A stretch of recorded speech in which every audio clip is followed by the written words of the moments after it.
What's going on, bottom line viewers and NFL bettors? It's Mitch back here with another week of NFL Best Bets. This time for NFL Divisional Round 2023. My 5 favorite picks for Divisional Round, including my favorite spread picks, my favorite over-unders, and a bonus pick for the second round of the NFL playoffs. Before I get started, coming at you with a lot of great football information. Don't forget to spike the like button and subscribe for weekly NFL best bets just like this. Wildcard week was successful. Let me know in the comments section below your favorite divisional round pick for this week. Let's kick it off by saying this. In the divisional round, there are trends that back taking the underdogs versus the number 1 seeds in these playoffs. I'm not going to bore you with the trends. I'm going to break down why taking these underdogs are worth it from a football perspective, because that's what I do. So let's begin with the first underdog, and that is the Jacksonville Jags getting 8.5 points at Arrowhead versus the Chiefs. Jacksonville gets a full possession and that half point versus the Chiefs. Why do I like this? Well, first of all, we have to go back to the first matchup they played this year. Jacksonville was a much different team. At that point in the season, they were slumping. They were not playing great football. They were 3-6. The Kansas City Chiefs were just hitting their peak. They were 7-2. This is a much different Jacksonville team, a much more confident Jacksonville team in 2 particular areas. First and foremost, Trevor Lawrence is playing a lot better than he did then. He is playing more confident, and the Jacksonville Jags offensively are throwing the ball more. They're playing through Trevor Lawrence more now than ever. Second, their pass rush is playing a lot better now than it was then. Josh Allen, Arden Key, Roy Robertson Harris, even the rookie Trayvon Walker, all 4 of those guys are athletic. All 4 of those guys have come to play in the playoffs versus the Chargers, and I could see them elevating their game versus the Chiefs this week to make this game competitive, particularly Arden Key on the interior, and then also you could see Josh Allen go to work on the edge. Those 4 are very important for Jacksonville to get stops in this game. I believe that Jacksonville's defense won't play as poorly as they did in that first matchup. Mahomes had all day. Mahomes had 4 touchdowns. Mahomes had 300 plus yards. It was easy work for the Chiefs offense. I think it came by surprise, by shock of Jacksonville. Walking into Arrowhead, didn't know what to expect. Now this is a different football team. This is a team riding a 6-win streak. This is a team that after their bye week beat the Ravens, then dropped a game to the Lions, and then beat everybody else. They beat the Cowboys. They beat the Chargers. This is a team riding momentum. And as an underdog, Doug Peterson is one of the best in the game. He's actually undefeated as an underdog in the playoffs. He is 6-0 in the playoffs as an underdog versus the spread. In that first matchup as well versus the Chiefs, we saw Jacksonville trail early, then come back. It was 20-10 in that game. Jacksonville had missed 2 field goals already. They had 2 opportunities at the 40 and the 45-yard line of Kansas City to go for it. They decided to punt. I would definitely expect Doug Peterson in the playoffs now to be aggressive as the underdog and go for it. That's why I love Doug Peterson as an underdog. Not only is Jacksonville great as an underdog and Doug Peterson great as an underdog and even Trevor Lawrence is great on Saturdays, but the Kansas City Chiefs are not great covering big spreads of over a touchdown, and Kansas City has not been great versus the spread at home. They're 1-7-1 in their last 9 home games versus the spread. But from an X's and O's standpoint, I believe Jacksonville's offense can move the ball through the air by attacking this secondary of the Chiefs. I do believe that Doug Peterson's familiarity with Andy Reid will make this game very close from a coaching standpoint, and I do believe that Jacksonville's defense will play more aggressive in coverage, and their pass rush, which is now very, very much feeling it, will create more panic for Mahomes in the pocket. I'm not saying the Chiefs will lose this game, and I'm not saying the Chiefs will not move the ball. I expect there to be points, but I just believe that Jacksonville is playing much better ball now, and even we saw that they could have covered that game in the first matchup. After the Chiefs took that lead, they surged back. Jacksonville is this team that can play from behind, and if they do catch a sleeping Chiefs coming out of the gate, they could get ahead and really create some danger for the favorite Kansas City. Jacksonville Jags, a young football team playing with house money, getting 8.5. I think this one will be closer than people expect. The second big underdog of divisional round weekend is the New York G-Men. I'm taking the G-Men plus 7.5 at Philadelphia to make this one real interesting in this third matchup this year between two divisional foes in that NFC East. This one is intriguing from a momentum confidence standpoint. The Philadelphia Eagles are entering the playoffs, not playing their best football, a little bit shaky. Jalen Hurts is injured. Lane Johnson is injured. They have a couple guys coming back on defense that are injured. They also had that bye week, so who knows how they could come out in this game. Slow, potentially, maybe fast. I don't know. Shaky. And then you see a New York Giants team that's playing their best football of the year. A New York Giants team that's playing confident offensively. Their quarterback's playing his best football of his career. Saquon looks fast. He looks energized. And this New York defense has found a different identity, one that the Eagles have not seen yet. This is a Giants team that has found a rhythm, and an Eagles team that's going to have to kind of kickstart everything once again after this bye week, and a questionable quarterback in terms of health. All of that being said, I do think there are some things that the Giants can adjust entering this next matchup versus the Eagles to make it way more competitive, and I do believe in the Giants to make this one close, plus the 7.5. It all begins with everyone discussing the first game that was 48-22 for the Philadelphia Eagles. It was a blowout. It was an easy victory for the Eagles. There's no way around it. The Eagles did whatever they wanted, particularly offensively. And this is where I trust the Giants. I trust their coaching staff to adjust. I trust Brian Daboll. I trust Wink Martindale. I think this is one of the best coaching staffs in the league, and I do think they are a better coaching staff overall than the Philadelphia Eagles. The Eagles are the more talented team, there's no doubt, but I love this coaching staff in the third game to make it competitive because they're just that good. The other thing there is that, well, the Eagles have played them twice. They played them in Week 18 with most of their players in that game trying to win to get the number one seed. The Giants played them with all their backups. So they saw those players on the field. They saw a little bit more of the Eagles than the Eagles have seen of the Giants, because the Giants didn't play any of their starters in that Week 18 matchup. That always makes me think about the Giants and the Patriots in 2007 and how the Giants didn't really game plan for that game, but were still super competitive. This has very similar vibes to me in this matchup. Defensively, the Giants in that game did not have Leonard Williams, did not have Xavier McKinney, did not have Adoree Jackson in that 48-22 beatdown in that first game. That matters. Those are three of the four best defenders on the Giants. And just as I said last week, it will help them prepare for their opponent. It did help them beat the Vikings, and I think it will help them make this one closer. Adoree Jackson's ability to play man coverage against A.J. Brown and Devontae Smith.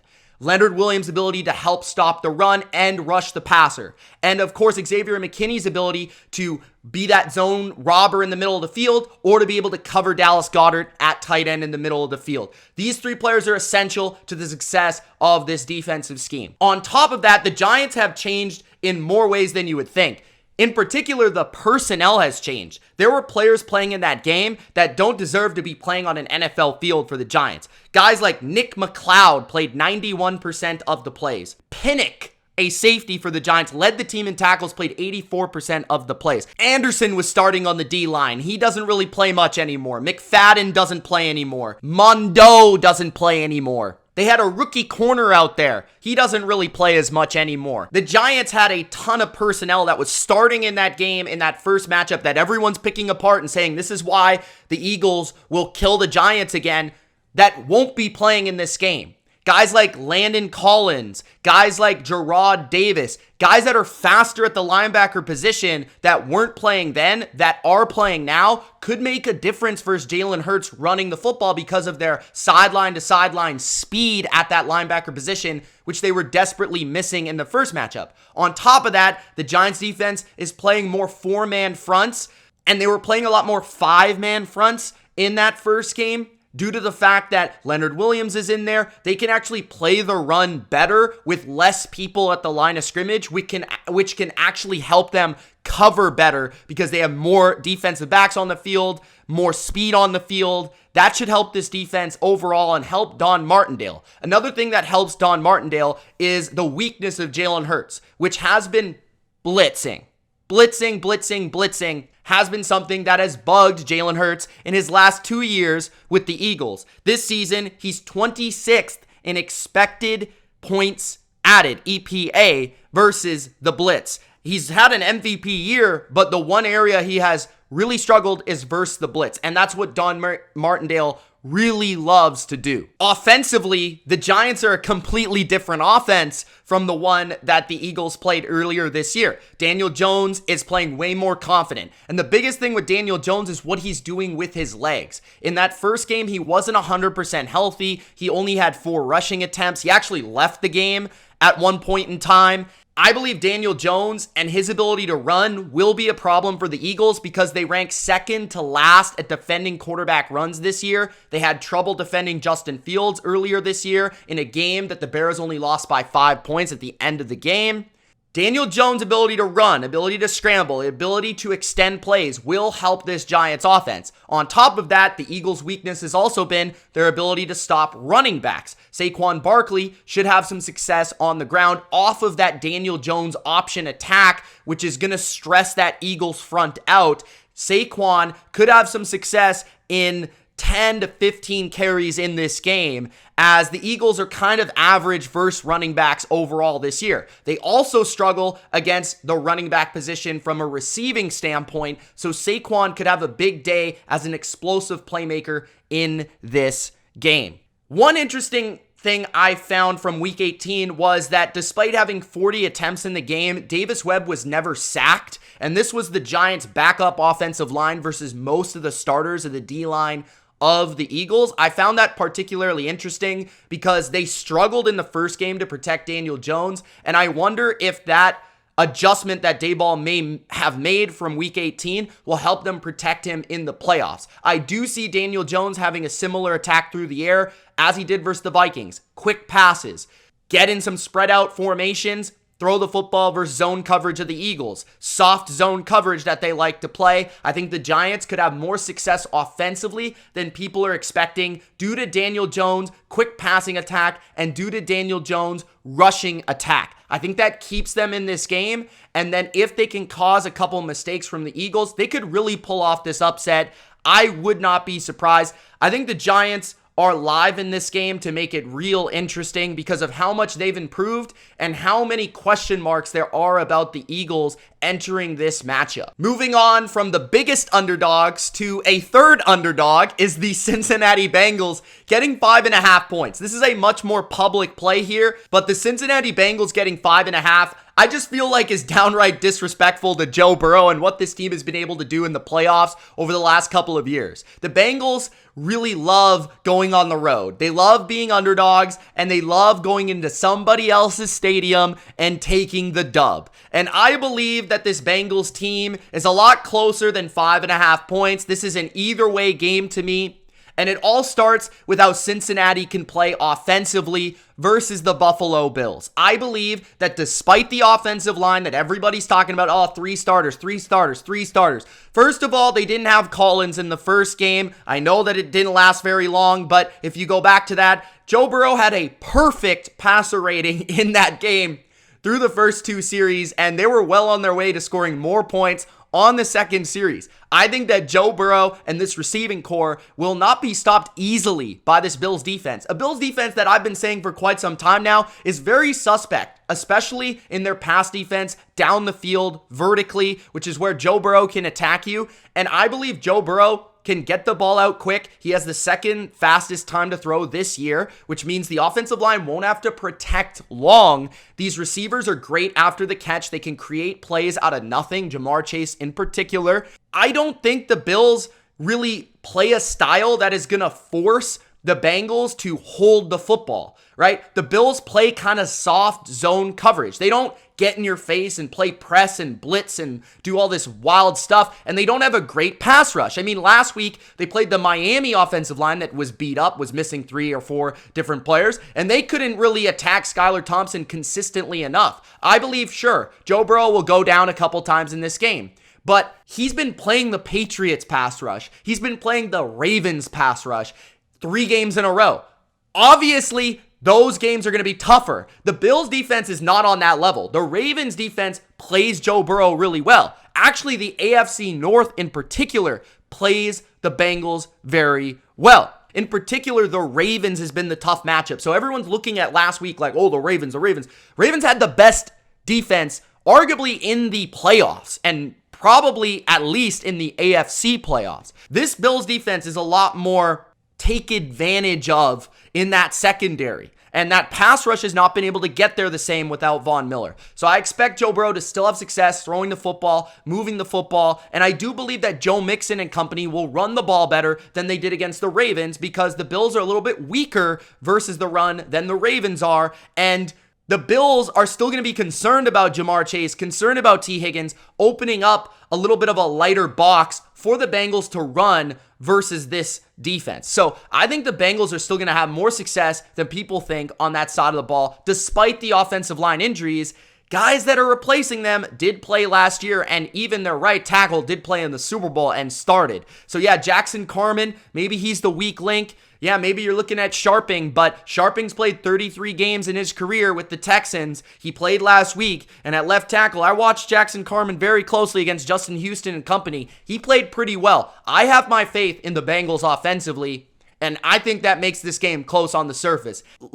Big Lou, my guy, big game Lou, he's going to have a game plan for the Bills to cause 1 or 2 mistakes from the Bills offense and Josh Allen, because this is a team that's too reliant on one player offensively. It's too reliant on Josh Allen. And I think the Bills are who we think they are. They are who they've shown to be. They're a team that's sloppy. They're a team that's going to give the ball away. And if that happens versus the Bengals, they can take advantage and maybe even walk into Buffalo and win the game. So I think defensively, Lou will have some things up his sleeve from blitzing standpoint. And the Bills' offensive line isn't exactly good either. They allowed 7 sacks last week, and the Miami Dolphins were all over Josh Allen, causing mistakes. If he puts one up for grabs, the Bengals are known for taking it away. So I like the Bengals plus the points here to at least keep it interesting. If you layer on top of the conversation of the Bengals plus 5.5, my next pick is the over 48 in that game. The reason I like the over here, we already talked about the Bengals. I think a lot of people are kind of underestimating Joe Burrow and that unit and those receivers, their ability to get open. I think the Bills offense can move the ball as well. The thing with the Bills offense is they're very inconsistent, but they're very explosive. They're going to have moments where maybe they turn it over. That could also lead to points. They're going to have moments where maybe they go 3 and out. That's also going to allow the Bengals to stay in this game.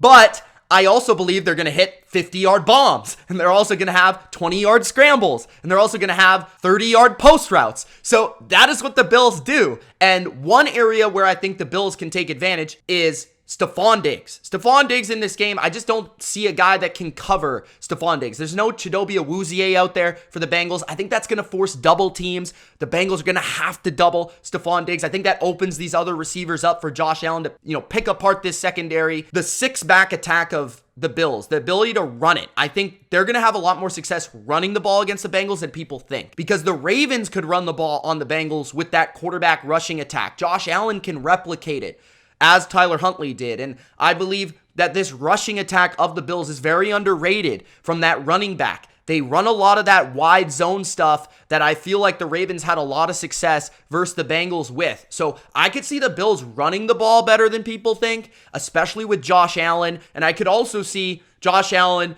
having some ups and downs throughout the game, throwing the ball, but also making some explosive plays, particularly to Stephon Diggs and particularly to Gabe Davis. So I like this matchup for the offenses in this game. I still think it's going to be high scoring, despite everyone talking about the injuries. Last but certainly not least, we must discuss the San Francisco 49ers versus the Dallas Cowboys, and I have two ways to attack this game. First and foremost, I'm taking the San Francisco 49ers minus 3.5. This is an excellent football game. These are two excellent football teams. You could argue these two teams are the most balanced football teams left standing, and they're playing each other in San Francisco. Why do I like the 49ers to cover this game if I do believe both these teams are very talented and very good? I just trust Kyle Shanahan. This is his time. This is his year. And I believe that he knows Dan Quinn like the back of his hand. Remember, that was his head coach in Atlanta. And Kyle Shanahan, I betcha he was asking Dan Quinn questions about his defense, about his scheme, about his adjustments, about the way he attacks opponents. And we saw that last year in the playoffs where the Niners started the game just at will scoring, just going down the field and going up 23-7 in that game. And the Niners were just destroying the Cowboys last year in this matchup. And then Jimmy Garoppolo got hurt. He hurt his shoulder, which required surgery in the offseason. And then, the Niners couldn't really move the ball because they couldn't pass it as well. And Dallas kind of surged back and came back and made that game a lot closer than it really was, especially with Fred Warner and Nick Bosa also getting hurt in that game. I believe Kyle Shanahan is going to come out, and I think he's going to torch this defense. I really do. I think Brock Purdy's going to have a nice day. I think they're going to be able to run the ball. I think they're going to be able to possess the ball. I think an area of Dallas's weakness is they're aggressive. Yes, they're fast. They play a lot of man coverage. I think it's just too difficult for you to match up with San Francisco. They've got too many weapons. If you play man, they can burn you with one or the other. Ayuk, Debo, Kittle, CMC out of the backfield running option routes. It doesn't really matter. Purdy's going to have his pick at a matchup. And then you look at the run game where Dallas is going to have to put more people in the box because this is a great running game. Niners got a size advantage up front, right? Dallas is a speed team. And I think McCaffrey will have some rushing lanes, which is going to open up play action and going to open up some things for George Kittle and Brandon Ayuk. And it's just going to be too much. Dallas is going to be trying to stop the run game, which is going to open them up to the pass game. If they try to stop the pass game, it's going to open them up to big rushing lanes for McCaffrey and Mitchell. I just believe Kyle's going to have his way with this defense and this scheme, which he knows so well. On the other side of the ball, I just believe the Niners defense will make more stops. I think they'll get more pressure. We saw last year they were able to really disrupt Dak, really disrupt Kellen Moore. DeMeco Ryans had a great feel for their attack. And I could see that happening again with 5 sacks last year, 14 quarterback hits last year. They didn't have a Charvarius Ward that they could match up with a CD Lamb. That could happen as well. I think the Niners definitely are the better team. I think they're the most well-rounded team, the best team in football. And I think a lot of people are just looking at what Dallas did to Tampa Bay. And I know I was on Tampa Bay, but Tampa Bay, they're just bad, and Dallas looked the best they've looked all year, but Dallas has always struggled with inconsistencies. San Francisco is a consistent football team, and they're consistently scoring into the 30s. I think they do that again, and Dallas simply won't be able to match. So I've got the Niners covering this game, winning this game, due to their physicality, due to their ability to control the game through the running game, which I don't believe Dallas will be able to do. The second way to attack this game, I do like the over still. I was talking a little bit negatively about the Dallas offense in my argument for the Niners to win and cover. But I do believe that Dallas can move the ball through the air in this game. I don't think they're going to be able to run it that well, which I think is going to allow San Francisco to control it. But I think there's going to be moments where Dallas can attack down the field, right? San Francisco is not a very good secondary at the corner position, particularly defending deep passes, right? This defense is actually 31st defending passes 15 plus yards down the field. The Niners. I know that they're the best defense in the league, but this is an area where Michael Gallup and CD Lamb and Dalton Schultz can attack. And we've seen Dak is very good against zone coverage. We saw it against Tampa Bay. If the Niners go to that zone coverage, I feel like he can kind of, on early downs, pick apart 4 yards here, 5 yards here, 7 yards here, and move the ball through the air if the Niners are doing too much of that zone stuff. I do feel the Niners are going to have to try to play more man, which in that case, I do think opens up for CeeDee Lamb, does open up for these receivers to make some plays vertically down the field. And I think Dak played spectacular last week. He's going to have to play spectacular again this week. And these are the two best offenses in the league since week 7. I mean, since getting McCaffrey, since getting Dak back, these are the two teams moving the ball better than anybody. So that's a reason to go over, despite everybody telling you this is an under. I feel like Dallas' ability to throw the ball, the Niners' ability to run the ball, leads us to an over in this matchup. Those are my best bets for divisional round. I know it was a little bit more extensive, a little bit deeper, a little bit longer. I hope you guys appreciated it. It's Mitch. Thanks for watching. Gronk, spike the like button. Subscribe for more. Peace.